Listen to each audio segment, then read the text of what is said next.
The largest fortress outside of Europe, Fort Penang was certainly an intimidating defense, but as we've learnt, it did little to stop the invading Japanese army during World War II. Where I'm going next, however, was once a hastily dug-in trench city that held off the invaders for the first time since the start of the Japanese invasion.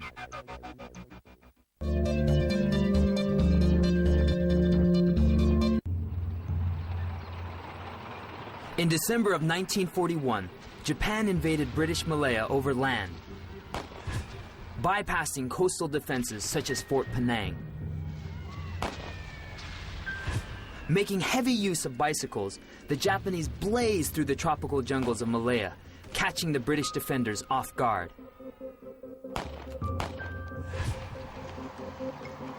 I'm using the same transport and route of advance as the Japanese invaders, moving southwards from Penang. My destination is an unlikely British stronghold in the town of Kampar within the state of Perak. In the hills overlooking the town, 1,300 British troops created a trench defense that brought over 5,000 Japanese soldiers to a grinding halt.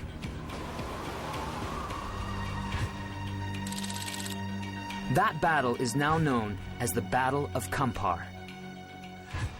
Hidden on this hill are the remnants of a hastily dug-in fortification that held this important defense line against an enemy who had up to this point had been unstoppable.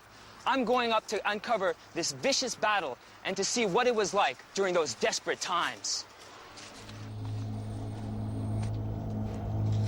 Hello, Harchan. Hi, nice to meet you. I meet up with Harchan Singh, an amateur historian dedicated to preserving this site as a World War II memorial.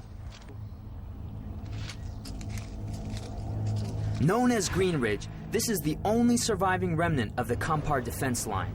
The Kampar Trench City spread across 3 ridges on top of the limestone mountain, Gunung Bujang, Malacca. Overlooking the main road to southern Malaya, the positions provided the perfect defense line against the Japanese pouring in from the north. Almost 4,000 civilians and British soldiers were responsible for constructing the trenches. Their tools were nothing more than picks and shovels. In just 7 days, they created a defense system some 2 kilometers long. At the top of the ridge is the command trench that made up the very heart of the Kampar defense. Well, the communication trenches are here. Ah, so this would have been the headquarters. Yes. This huge depression is actually a trench. I mean, look how massive it is. It's got to be at least 60 by 40 feet across. The command trench was the largest and most fortified position in the entire Kampar defense line. Up to 200 men would guard British commanders overseeing the battle.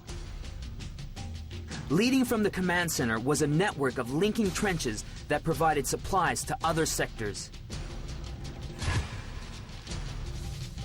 We go deeper into the jungle to locate remnants of the sprawling supply chain.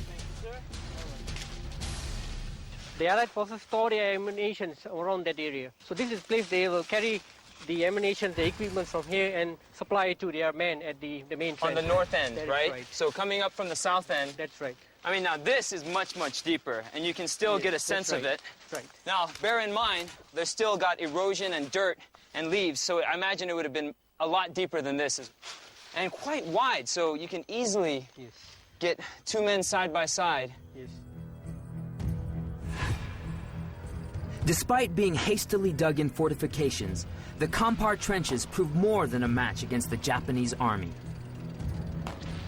Over 4 days, from 30th December 1941, the British claimed over 500 Japanese casualties. It was an unprecedented setback for the invaders. I decide to conduct a little experiment to find out how the British defenses could have been so successful. My test site was one of Kampar's most effective trenches. All here.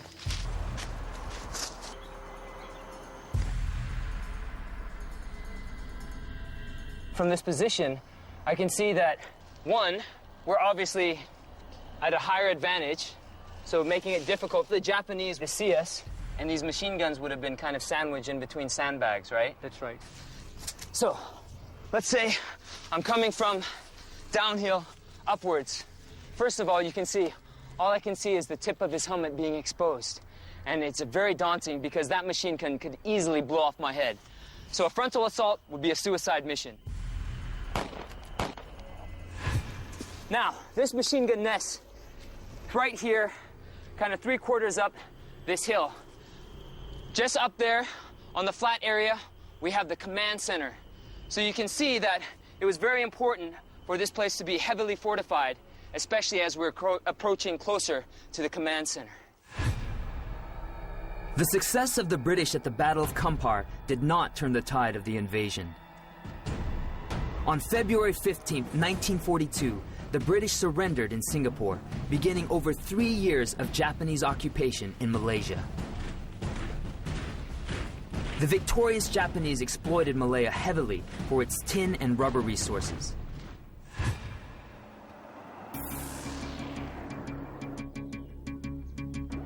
Harchan brings me to a quiet village that was once part of the Japanese war effort. It's located near tin mines and hides the unrecorded remains of a Japanese arms factory built in 1942. I'm Anthony. Nice to meet you. Nice to meet you.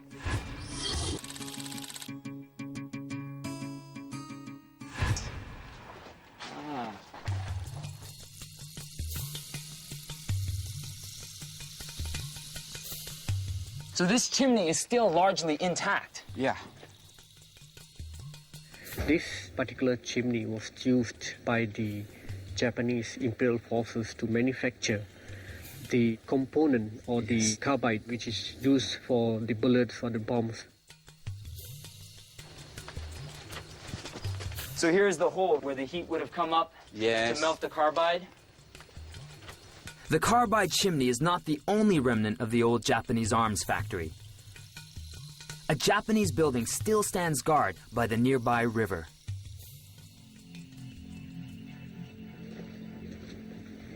This is a structure where the Japanese soldiers were living. This is the bottom area, and the top area they were building there. So this would have been Yeah. 2 levels. That is 2 levels, Okay. exactly. And this is the reinforced concrete. Yes. So very solidly Very built. solid.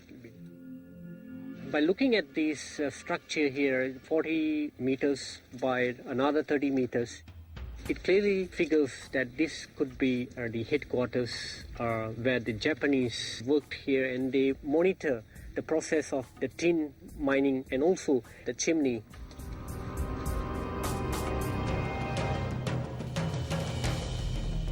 The Japanese were not the only ones to exploit Malaysia's natural resources. For decades before, the British had already invested in Malaysia's tin mining and rubber industries. I'm about to come face to face with the mysterious castle built by one of Malaysia's foremost tin and rubber tycoons.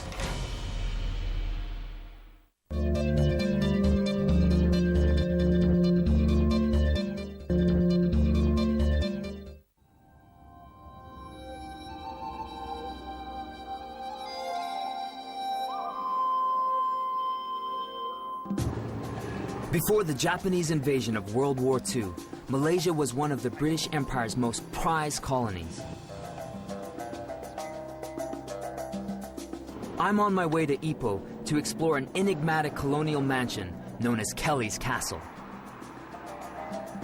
Up until 1926, it was the home of tin and rubber tycoon William Kelly Smith.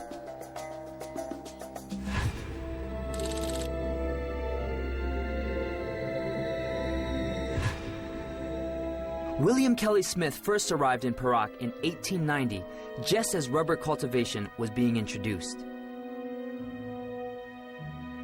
Smith began planting rubber trees and dabbled in the tin mining industry. By 1903, he had made a fortune and decided that he needed a home that could match his prestige. In 1915, William Kelly Smith's wife conceived their first son. To celebrate the new addition to their family and the success of his business, William Kelly Smith decided to build a castle like none other before in Malaysia. But that's when things started to go terribly wrong for him. Tragedy struck almost immediately at the start of the castle's construction, as a strain of Spanish flu spread from Europe, killing many of the workers. But Smith pushed on.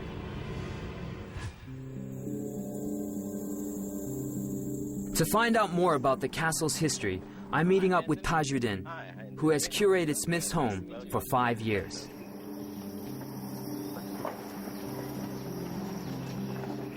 So this is probably the central courtyard? You're right.